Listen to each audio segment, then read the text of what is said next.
اور آپ کو میں بتاؤں کہ پچھلے کافی دیر سے ہمارے اسٹوڈیوز میں بڑی ہر ایک اونچی آوازوں میں باتیں کر رہا ہے، کوئی خبریں لا رہا ہے، کوئی یہ کر رہا ہے، اور ایک سراسیمگی کا عالم ہے، کیونکہ پشاور میں جیسا آپ کو پتا ہے کہ قیامت صغریٰ جو ہے وہ آئی ہوئی ہے. میں یہ تو نہیں کہوں گا کہ آ کے گزر گئی ہے، وہ آئی ہوئی ہے. اور ایز اے پیرنٹ بچوں کا جو بھی والدین ہوں وہ یہ سمجھ سکتے ہیں کہ میرے لیے بڑا مشکل ہے بیٹھ کے سامنے آ کے اس کی تفصیلات آپ کو بتانا، کیونکہ میرے اندر اتنا مجھے اس وقت غصہ آ رہا ہے، اتنا شدید مجھے غصہ آ رہا ہے کہ میرا دل کر رہا ہے کہ میرے ہاتھ میں ویپن ہو اور میں جا کے خود ان دہشت گردوں کو میں مارنا شروع ہو جاؤں. میں ایسے الفاظ نہیں بیان کرنا چاہ رہا، ایسے الفاظ نہیں استعمال کرنا چاہ رہا کہ جو ہمیں ہاتھ باندھ دیتے ہیں، زبانیں باندھ دیتے ہیں ہماری ٹیلی ویژن کے اوپر، ہم نہیں کر سکتے. لیکن یقین مانیں کہ اگر میں نے اس پہ اظہار خیال کرنا ہو تو مجھے اپنی نیٹو زبان میں کرنا پڑے گا کہ جس طرح سے میں فیل کر رہا ہوں اس وقت. لیکن آپ کو میں ذرا سی رن ڈاؤن دے دوں تفصیل کا، پھر میں آپ کو بتاتا ہوں ایکچولی ہوا کیا ہے، ہو کیا رہا ہے. لیٹسٹ اس وقت یہ ہے کہ army chief general Raheel Sharif جو ہیں وہ اسلام آباد سے پشاور پہنچ چکے ہیں. کور کمانڈر آلریڈی وہاں پہ جو پشاور کے ہیں وہ اس آپریشن کو ہیڈ کر رہے ہیں. اب آرمی چیف وہاں چلے گئے.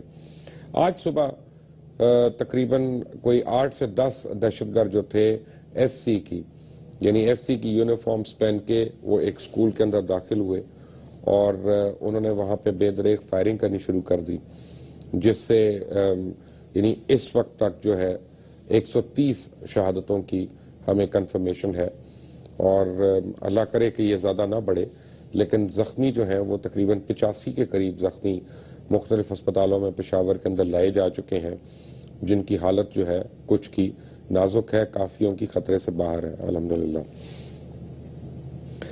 اور میں جب گھر میں بیٹھا تھا اور میں ARY دیکھ رہا تھا تو میں نے ایک فوٹیج دیکھی کہ 2 والدین جو ہیں وہ دھاڑے مار کے رو رہے تھے اور ایک عورت جو ہے وہ بیچاری بلک بلک کے بھاگ رہی تھی. تو میں نے پھر ٹی وی بند کر دیا وہاں پہ. اس کے بعد جو ہے وہ مزید دیکھنا جو ہے وہ یعنی میرے بس کی بات نہیں تھی. ہوا یہ ہے کہ آج کا دن ایک بڑی اہمیت کا حامل ہے. اور میں آپ کو ایک بات بتاؤں کہ جو میں اتنے عرصے سے ایک بات کہہ رہا ہوں، 2 سال سے 3 سال سے پتہ نہیں کب سے کہہ رہا ہوں، اور لوگ مجھے کہتے ہیں کہ یار یہ پتہ نہیں پاگل ہے، یہ فنڈو ہے، یہ تو چاہتا ہے کہ جنگ ہو جائے، یہ ہو جائے، وہ ہو جائے. لیکن 4 دن پہلے اخباروں میں خبریں چھپی ہوئی، میں آپ کو ایکسپریس اخبار دکھا دیتا ہوں آج. یہ 4 دن پہلے پبلش ہوا کہ رو کا اپنے ہی ملک کے حساس مقام پر حملہ کرانے کا منصوبہ. انہوں نے 2 منصوبے کیے ہیں. ایک 13 دسمبر کو چھپنے والی یہ خبر ہے، ایک اپنے ملک کے اندر کروانا اور ایک پاکستان کے اندر کروانا، اور اس کو دہشت گرد استعمال کیے جائیں گے. اور اس سے انہوں نے کچھ چینلز یعنی ٹیلی ویژن چینلز کی بھی خدمات حاصل کر لیں کہ جب یہ ہوگا تو ان چینلز نے کس طرح سے اس کے اوپر کیا کیا رپورٹنگ کرنی ہے. Fact of the matter is کہ TTP جو ہے وہ بہت سیریسلی مارجنلائزڈ ہے، بہت سیریسلی مارجنلائزڈ ہے. ضرب عضب کے بعد اگر یہ کہنا کہ انہوں نے کو ری گروپ کیا اور انہوں نے آ کے یہ بدلہ لیا تو وہ بہت بچگانہ بات ہوگی.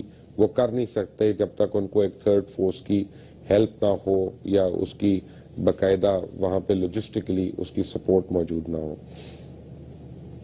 اور یہ فیکٹ ہے. میں آپ کو بتاؤں کہ آج کا دن ہماری اور انڈیا کی تاریخ میں بہت ہی اہم دن ہے. اس کی ایک یعنی بڑے عرصے سے ہم ایک دوسرے کے اوپر اس کے اوپر حملے کر رہے ہیں، وہ ہمارے اوپر، ہم ان کے اوپر.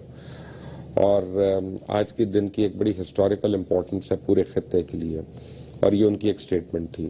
اور نریندر مودی کے جو الیکشن ریٹورک تھا وہ آج کا دن پورا ہو گیا. لیکن کیا ہم لوگوں کا ریاکشن جو گارڈڈ ریاکشن ہے کہ ہم مذمت کرتے ہیں، ہم اس کے جو ہے اس کے خلاف ہیں، کیا یہ کافی ہے؟ نہیں. میں آج پاکستان کے ایک چینل پہ ARY نیوز سے بیٹھ کے کہہ رہا ہوں کہ آج کے بعد اگر کسی چینل نے کسی اخبار نے پاکستان کے دہشت گردوں کی سٹیٹمنٹس دی یا دہشت گردوں کی نمائندگی کی تو میرا جہاد ان کے خلاف ہوگا. میں نہیں ان کو چھوڑوں گا, چاہے مجھے ان کے دفتروں میں جا کے کچھ کرنا پڑے. یہ ہماری جنگ اب پوری ہونی ہے, اس کو اب یہاں پہ نہیں چھوڑنا کہ ہم یہ کریں 4 دن کے بعد ایک کرکٹ میچ ہوگا, ہم وہ جیت جائیں گے تو ہم کرکٹ میچ کے اوپر سارے لگ جائیں اور یہ سارا ثانیہ جو ہے اس وقت تک کے لیے ہم بھول جائیں جب تک کے لیے ہمیں جو ہے خدا نخواستہ کوئی اور موقع نہ ملے کہ ہم ماضی کو یاد کرتے رہیں, ایکیوز کرتے رہیں, مذمتیں کرتے رہیں اور اس کے بعد ہم چلے جائیں. آج تمام سیاسی جماعتوں کو اور تمام مذہبی لیڈرز کو یہ بیٹھ کر اعلان کرنا ہوگا کہ وہ اس جہاد میں پاکستان کے ساتھ ہیں یا نہیں ہیں. آج پورے میڈیا کو اس بات کا اعلان کرنا ہوگا کہ وہ پاکستان کے ساتھ ہیں, کہ یہ امن کی آشا کے پرکار ہیں اور پرچار کرنے والے ہیں, ہندوستان کے ساتھ ہیں. اور آج پاکستانی قوم کو اپنے اندر چھپے ہوئے ان شریف نظر آنے والے دہشت گردوں کا جو ہے محاسبہ کرنا پڑے گا. یہ اب فوج کا کام نہیں رہا, یہ اب ایجنسیوں کا کام نہیں رہا, یہ آپ کا اور میرا کام ہو گیا ہے. ہمیں اب اس میں جو مرضی کرنا پڑے وہ ہمیں کرنا پڑے گا. مجھے پتا ہے کہ میری ان باتوں پہ میرے اوپر بڑے سیریس لیگل نوٹسز آئیں گے, میرے اوپر جو ہے نا وہ تعزیرات لگیں گی, میرے اوپر مزید FIRیں کٹیں گی. میں تیار ہوں, میں ان ساری باتوں کے لیے تیار ہوں. آج میں آپ کو اس کے متعلق کچھ باتیں تو میں بتاؤں گا آپ کو, لیکن یہ فیصلہ آپ کو پہلے سے کرنا پڑے گا اس ٹرانسمیشن کے ختم ہونے سے پہلے.